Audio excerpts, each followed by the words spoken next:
Trump doesn't have to wipe out everyone, just his enemies. And that is what we're in the middle of. Donald Trump wiping out all of his enemies. And it's a glorious thing to see the whole Democratic Party in free fall. And so at some point I'm gonna explain to you like the miracle, the incredibleness of what Donald Trump has accomplished. It's just like in The Godfather 2 when Michael at the end of 1 and at the end of 2, he settles all of his debts. In 1, remember Mo Green had to be taken out? Remember Fredo tried to side with Mo Green. Mike, you don't talk to a man like Mo Green that way. It was like, Fredo, don't you ever go against the family. And they shot Mo Green between the eyes. In season 2, it was Hyman Roth.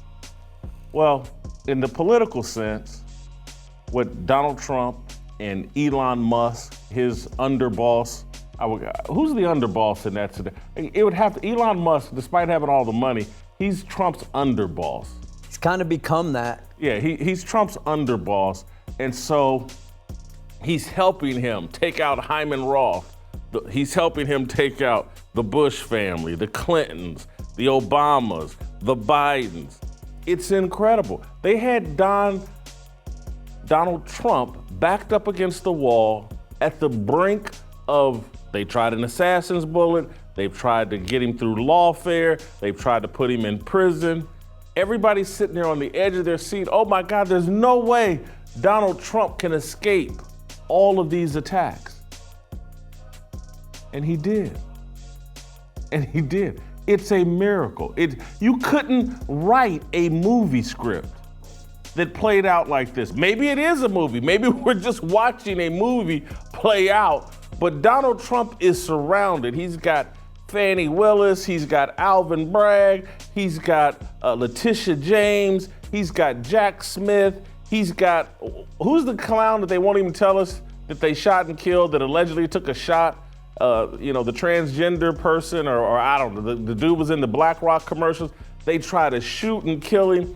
And it's like, no way, all of these attacks. And many people got cynical, lost faith, and then they had this dramatic movie scene. Remember in Godfather 2, Michael's laying in bed with Kay, and assassins come right to the compound and take shots at Michael, and he climbs out of bed and onto the floor, grabs his wife under him, and then they go on a hunt for the killers.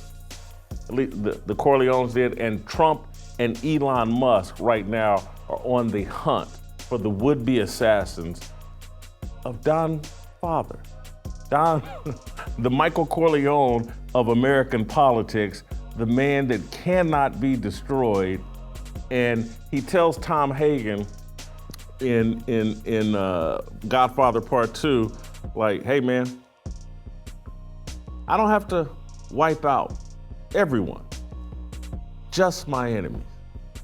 And so everybody sensing that looks up, and like Joe Scarborough from Morning Joe, Mika Brzezinski from Morning Joe, they know that Donald Trump is out for all of his enemies, and they're trying to get off the enemies list. And so they travel down to Mar-a-Lago to kiss the ring of Donald Trump. Donald Trump, the Don Father, he made Joe and Mika an offer they can't refuse. And here they are after meeting with Trump at Mar-a-Lago. They immediately go on TV. Hey, we raised the white flag. We made peace with Donald Trump. Play the clip of Mika and Joe backpedaling. Let's be honest. The insurance model is broken. Crowd Health puts your health care back in your hands. Use the promo code FEARLESS at joincrowdhealth.com. That's joincrowdhealth.com, promo code FEARLESS. Over the past week, Joe and I have heard from so many people, from political leaders to regular citizens, deeply dismayed by several of President-elect Trump's cabinet selections, and they are scared. Last Thursday, we expressed our own concerns on this broadcast and even said we would appreciate the opportunity to speak with the president-elect himself. On Friday, we were given the opportunity to do just that. Joe and I went to Mar-a-Lago to meet personally with President-elect Trump. It was the first time we have seen him in 7 years. Now, we talked about a lot of issues, including abortion, mass deportation, threats of political retribution against political opponents, and media outlets. We talked about that a good bit. And it's going to come as no surprise to anybody who watches this show, has watched it over the past year or over the past decade, that we didn't see eye to eye on a lot of issues, and we told him so. What we did agree on was to restart communications. My father often spoke with world leaders with whom he and the United States profoundly disagreed. That's a task shared by reporters and commentators alike. We had not spoken to President Trump since March of 2020, other than a personal call Joe made to Trump on the morning after the attempt on his life in Butler, Pennsylvania. In this meeting, President Trump was cheerful, he was upbeat, he seemed interested in finding common ground with Democrats on some of the most divisive issues. And for those asking why we would go speak to the president-elect during such fraught times, especially between us, I guess I would ask back, why wouldn't we? You didn't want my friendship. You stayed away from me. Kiss the ring.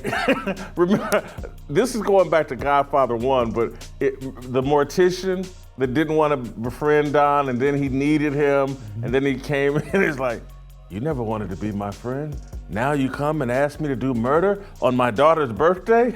That's what Joe and Mika are basically doing. They've come to kiss Don Trump's rear end now that they need him. Now that their FBI handlers, their CIA handlers, the people, whoever put them in Operation Mockingbird, whoever their MK Ultra handlers are, they can't defend them anymore. They can't trust them anymore. Donald Trump, president-elect, when he takes over, he's in control of their FBI handlers, their CIA handlers, whoever's running their MK Ultra program. They know their days are numbered. Let me run down to Mar-a-Lago and become BFF, best friends with Donald Trump, or let me go kiss the ring. And yes, you are the Godfather, and I'm sorry for disrespecting you. I gotta give Trump credit. And this is where it's like, hey, I don't have to wipe out everyone, just my enemies.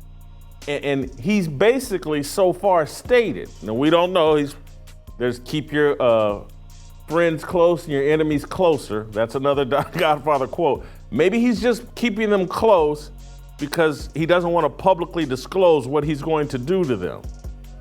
But so far, what he's told Fox News, he was very gracious, very forgiving, talked about like, no, if the people that have treated me unfairly, I'm going to treat them well. I'm not going to seek retribution like they've been saying. I'm not this horrible, terrible guy that they say I am.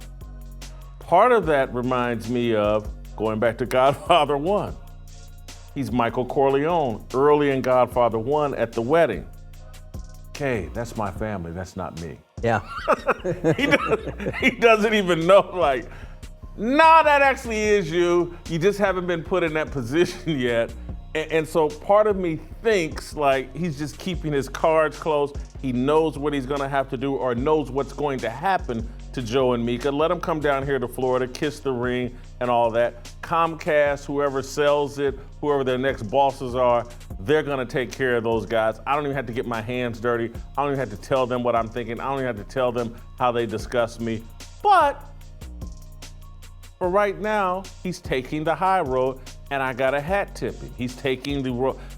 I think it's very clever, and this is again where I say, like, Elon Musk and this team he has around him, Elon Musk, the underboss, RFK Jr., his consigliere, I think they're giving, he's got so much of a better team around him in Godfather Part 2 than he had in Donfather Part 1. He's got the right team, the right advice, people that are all in with him, know what the stakes are, know what the risks are. They've seen Steve Bannon go to jail. They saw Roger Stone go to jail. They've seen Rudy Giuliani get destroyed, and they've all jumped in with Donald Trump. He's got J.D. Vance, a part of that team. He's got the right team, and I think he's playing his cards more wisely. That's not a critique of Donald Trump in his first presidency. How could you know how sick and corrupt the swamp is until you jump in the swamp? And that's what happened. He jumped in the swamp, they nearly drowned him, and he knew he was dealing with a swamp, but you really don't know until you're in the swamp. And now that he does, he's become a swamp monster himself. If you enjoyed that video, be sure to hit the like button and subscribe so you never miss a moment of Fearless.